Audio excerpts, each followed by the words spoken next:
This is the Let's Go Win podcast with your host, J.M. Ryerson.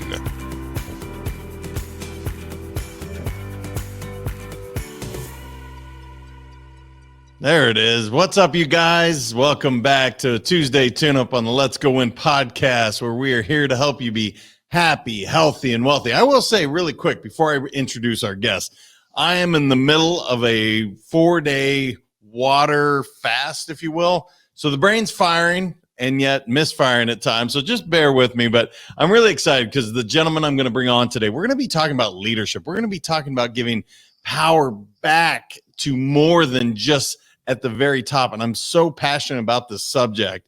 And the gentleman that I'm bringing on is an expert at this. Kevin Hancock is the managing owner and chairman of one of America's oldest family businesses, as well as an award-winning author and nationally recognized public speaker. Established in 1848, I did not mispronounce, 1848, Hancock Lumber Company is led by its 720 employees. Hancock Lumber is a 9-time recipient of the Best Places to Work in Maine award. The company is also a recipient of the Maine Family Business of the Year award, the Governor's Award for Business Excellence, the ProSales National Dealer of the Year award, and the Maine Retailer of the Year award. Kevin, you have been busy in 1848, brother. That is remarkable. Welcome to the show. JM, thank you. I'm happy to be with you. Well, I am so glad that you are here. Tell me, 1848, you don't hear this often. It's the oldest company that I can think of that I've done the podcast with. Maybe there's one out of Vermont, but either way, it's tremendous and it's in your family. That's one heck of a legacy, brother. There's some amazing pressure, I would imagine, some clout that you have, there's a lot to kind of hold up your end of the bargain. I guess that's where I'll start. What are your thoughts on that, man? No, you got it, JM. It's an amazing gift and an amazing responsibility at the same time. It's the yin and yang. It's both at once. If you look at the oldest companies in America, most of them are in the Northeast, and a lot of them are in traditional industries, like in our case, lumber. Yeah, and I guess what I would say is it's amazing to have a family business that you get to keep that name going. It's been around this long, but there's got to be the pressure side is what I'm asking, because I'm just so curious, because you've seen your dad, I'm guessing your grandfather, and not to say maybe it's the females as well. I didn't mean to go just males, but whomever kept that legacy going, you have this idea of like, okay, it's my turn now to not only keep the company going, but to help it keep to thrive. What's that been like for you, man? Because I don't have that background, but it's fascinating to me that you get that opportunity to really keep the Hancock name going, both with that company and what you're doing outside of it. Yeah, it's been a roller coaster ride across a 30+ year career. I remember back in around 2008, when the national housing and mortgage markets collapsed. That was a brutal time for any company in our industry, ours included, and it was definitely stressful. So there is pressure that comes with it, but at the end of the day, you get up, you go to work, and you focus on the future. You got to really look ahead, and you don't have a lot of time to think about the big picture context of it all. We're really proud of our company's history, but it's always what we do next that matters most. Yeah, and what you and I were talking off air, one of the things I imagine helps with that is the people you surround yourself with. Again, Hancock may be the name on the company, but you've talked about the people. You talked about, leadership and some of your principles and philosophies. Can you share with me kind of what that looks like? Because I am a huge advocate of leadership. I love it. It's my passion. And what you said off air, I was like, oh, this is awesome. So what does that look like for you and your company? Because you said giving more power to the people on your team, and yet your name's on that building. That seems almost intuitive to some people. It's like, don't you want that power at the top? But that's not your leadership philosophy, and I love that. Yeah, let me tell you a quick story about how I got there. Back in 2010, at the peak of the housing and mortgage market collapse, I suddenly had trouble speaking, something I'd always taken for granted and always done a lot of. It turned out I'd acquired a rare voice disorder called spasmodic dysphonia, which I largely cured, even though they call it incurable. But at the time, I literally couldn't talk. There is no way I would have been on this show. So there I am trying to help the company through a difficult economic time without being able to use my voice.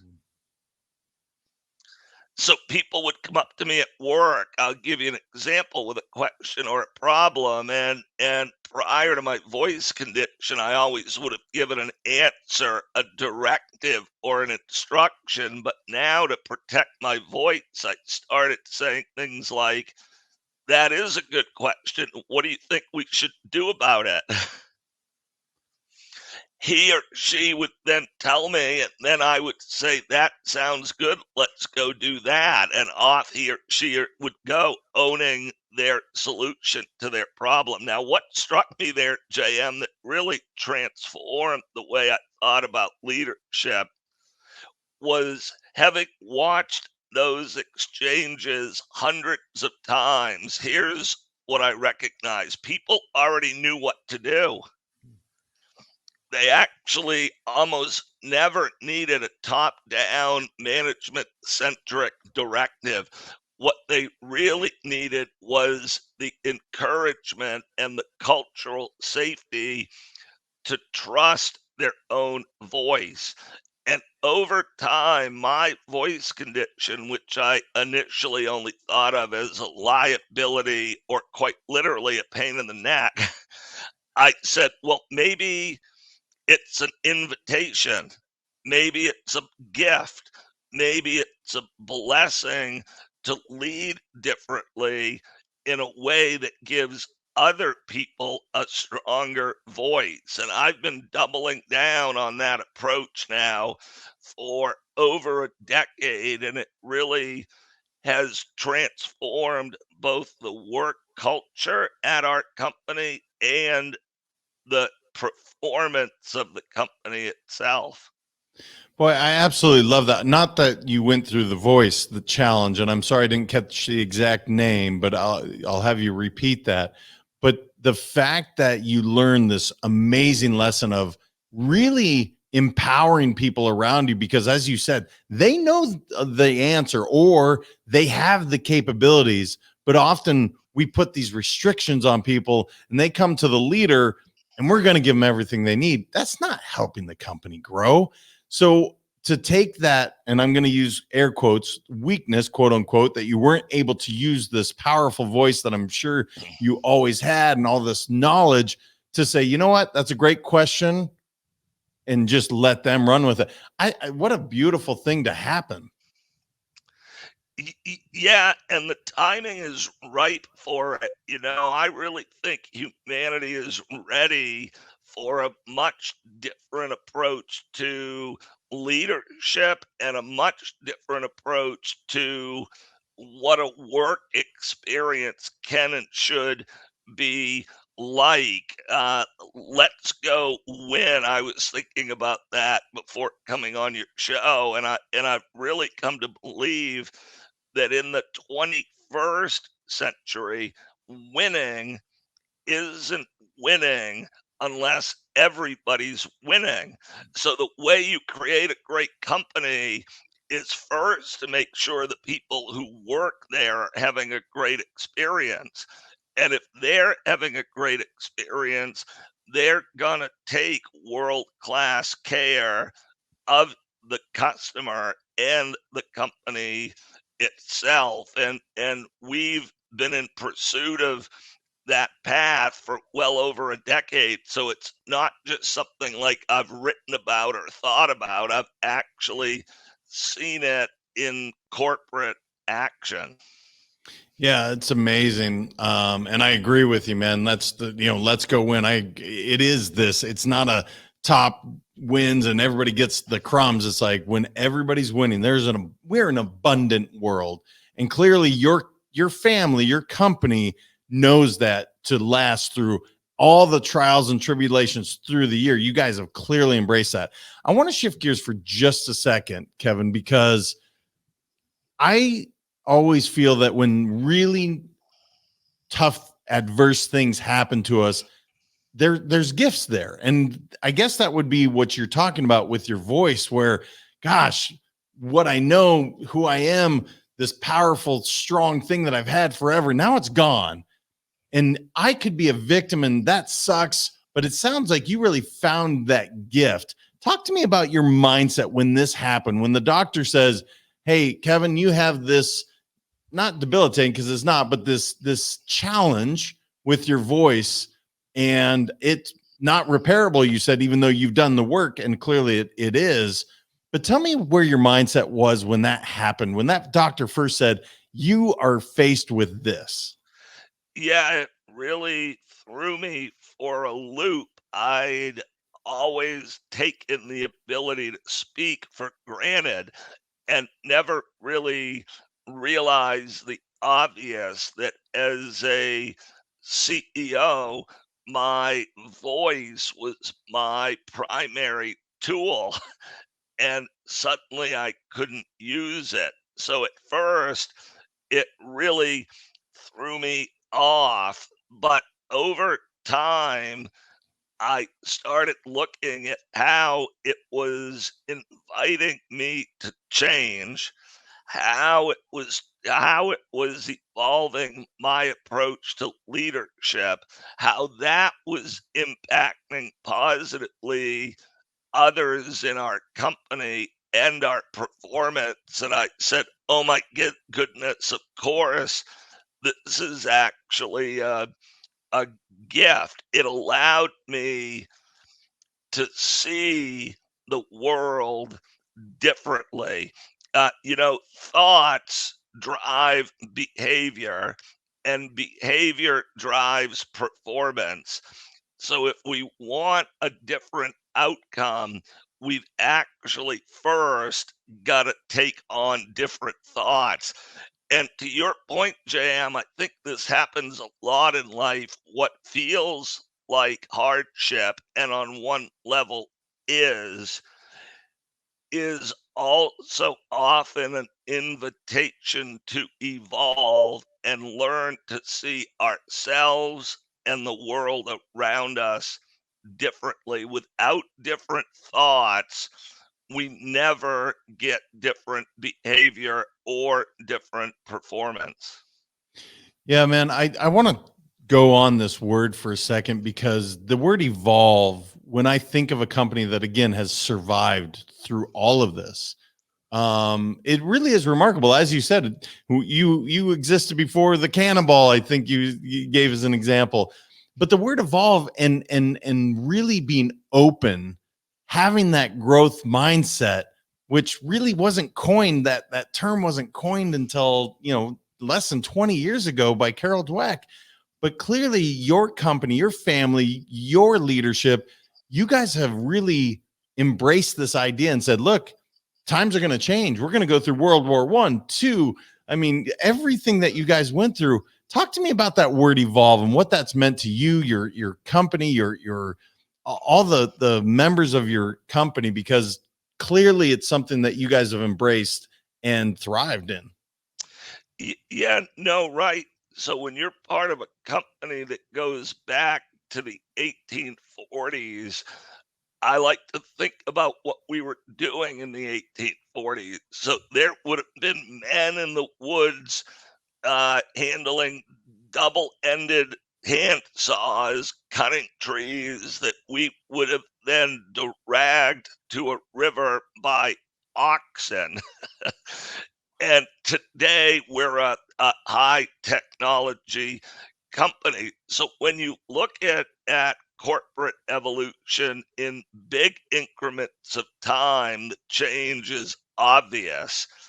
But of course, that uh, change, invitation to change and evolve and improve is in front of us all the time. And I think part of really taking advantage of that is creating a safe work culture where people are willing to take risks, experiment, that know when we make a mistake that that's actually a learning, that actually is forward progress. One of my favorite books ever is John Maxwell's Failing Forward. And when you make it safe for people to kind of lean into the future, you get there quicker. As simple as that sounds. Yeah, and Gallup did a poll not all that long ago, and it said 71% of employees are currently disengaged. Now, that means of 10 people walking by, only 3 are really liking what they're doing. But the culture of your company, I've never been there, but just the chance to speak with you, to hear, what your bio is saying, you talk about helping people feel trusted, respected, valued, seen, and really recognized. What would you offer to people to say, gosh, I wish every company would really go out of their way to show this kind of love and appreciation for these valuable people that are continuing to keep this company going and really helping it, continue on? Because I don't see that at most companies. There's often that recognition piece is the biggest thing lacking. So what does that feel like and look like in your company, Kevin?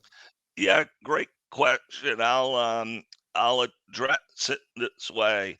Most companies get, as you know, whatever they consistently prioritize. So if a company is not getting high levels of engagement, is not getting raving fans at work, and is not creating a great work environment, it's only because it's not prioritized. Everything you need to know to create a great work culture is taught in kindergarten. Everything you need to know about how to listen, how to be respectful, how to share, how to take turns, all of that. I stood up about a decade ago in front of a group of our biggest customers, JM, and I said, you know that old saying, the customer comes first. I don't actually believe that's true anymore. Our entire sales team was in the back of the room and they were sweating when I said this. They're like, where is he going with this? But I went on to explain myself. I said, here's what I do believe. I believe the people who are going to take care of the customer come first. And if a company were to take world-class care of their employees, those people will take world-class care of the customer. Our engagement um, metric at Hancock Lumber today is 90%, 90%. So 9 out of 10, 2.5 times the national average. And the real key is as simple as this: 2 parts. 1, we prioritized it and we stuck with it. And 2, as leaders, we learned to stop talking and create platforms for their voices to be heard. And in that critical, we then changed the very purpose of listening. We said for us, listening is going to be for understanding, not judgment. if you were in one of our huddles sharing a thought and I was facilitating that huddle, when you finished, I would say, JM, thank you for sharing that. I don't need to validate it. I don't need to refute it. I'm just going to honor you daring and caring to share your truth. And when you make it safe for people to say what they think, you get then what I call the answers to the test. They'll tell you exactly where the company is wrong and exactly where it has opportunities to improve. Yeah, brother, I love what you said, especially that, right? You don't have to retort. You don't have to validate. You just thank you for sharing. I think that's beautiful. The thing that you said about learning this in kindergarten, this is what's crazy to me. People call them soft skills. And I think that's why people are so, you can't be soft in business. If you're soft in business, you're not going to survive. But that's the truth, isn't it, brother? Like these soft skills, quote unquote, the ability to listen, seek to understand, really care about someone that you work with. That's what makes it all work. That's the magic in the stew. And yet, for some reason, most companies have forgotten that, brother. I just wish everybody heard what you said, and we're going to do our best to push this out so everybody heard that, because every skill needed was learned in kindergarten. Just listen to what Kevin said. It's beautiful. I love how you picked up on that. You know, for way too long, we felt like when we get to work, we need to, for some crazy reason, leave love and empathy and care for others in the coat rack. But why? It doesn't make any sense. And so I'm really on a crusade to bring spirit, love, humanness back into the place of work. And when you do that, a company's statistical performance is going to get sharper. Our accuracy, our attention to detail, elimination of rework, whatever you want to measure, it gets tighter. People don't have to be afraid and stoic to perform at elite levels. In fact, it's just the opposite. That stoicness, that lack of humanity is what makes companies not great places to work and not great performers. Brother, so well put. I can't believe how fast time has run by. What didn't I know enough to ask you, Kevin, that I should have known? And you're like, James, we got to share this before we wrap this thing kind of up. What is one open forum that I just missed, brother? Because you have so much wisdom and knowledge. I want to make sure we get it all in there. Well, you're very kind, but you touched on what's on my mind right now, so I'm gonna go back to it. What if everybody on Earth felt trusted, respected, valued, and heard? What might change? Everything would change. Mm. Where might we pursue that? Well, you got to pursue it with adults where they hang out, and a lot of them hang out at work. And pursuing those values at work has the added attribute of dramatically improving the performance of a company. But I now talk about that as a really cool outcome of a higher calling. So the mission is to allow humans at work to soar, and then the company goes to unprecedented heights on the wings of thriving humans at work, and everybody wins. Back to let's go win, and everybody wins. Brother, I love it, man. I gotta go on the road with you. You just make people feel good, man. If people want to connect with you, Kevin, they want to know more about what you're doing, because this is not common values for companies that have been around this long. And here's the thing, not that many companies have been around this long, so this stuff works. Where can they find you, brother? Yeah, I've got a website devoted to this, everything we talked about today, which is simply called the Business of Shared Leadership.com. I've got books there, I've got a blog there, and you can email me there, and I get back to everybody that reaches out to me. So I'd love to hear from you. That's brilliant, man. I love what you shared today, Kevin. I think it's amazing advice. I really hope everybody shares this with somebody in business, which everyone, there's someone in business because they need to hear it. Brother, thank you so much for taking your time and sharing all your wisdom. I loved it, JM. Thanks for giving me a voice today. Well, clearly, what power in what he said, guys. He lost his voice and yet found a stronger one. I don't know if there's a more just uplifting thought to that. He lost this powerful thing and yet it made him stronger as a leader. It is absolutely brilliant. I want you to share this out. Make sure everybody hears what Kevin had to say because it's working. Again, 1848. We are now in 2023. That's insane. We are almost 200 years this company. It's remarkable. And his legacy continues on and he builds it even stronger with these amazing leadership skills. I appreciate all you guys. Until next time, remember your mindset matters. We'll talk to you soon. Thank you so much for listening. If this content is delivering value to you, please make sure to subscribe, rate, and review us. That helps us build this community, and that is what we are all about. Building this community as big as we can, helping as many people as we can, and deliver as much value as possible. Be sure to head over to letsgowinpodcast.com for information on my coaching courses, and make sure to follow us on Facebook, Instagram, and LinkedIn at Let's Go Win 365. Let's go win and transcend in life. This is the Let's Go Win podcast with your host, J.M. Ryerson.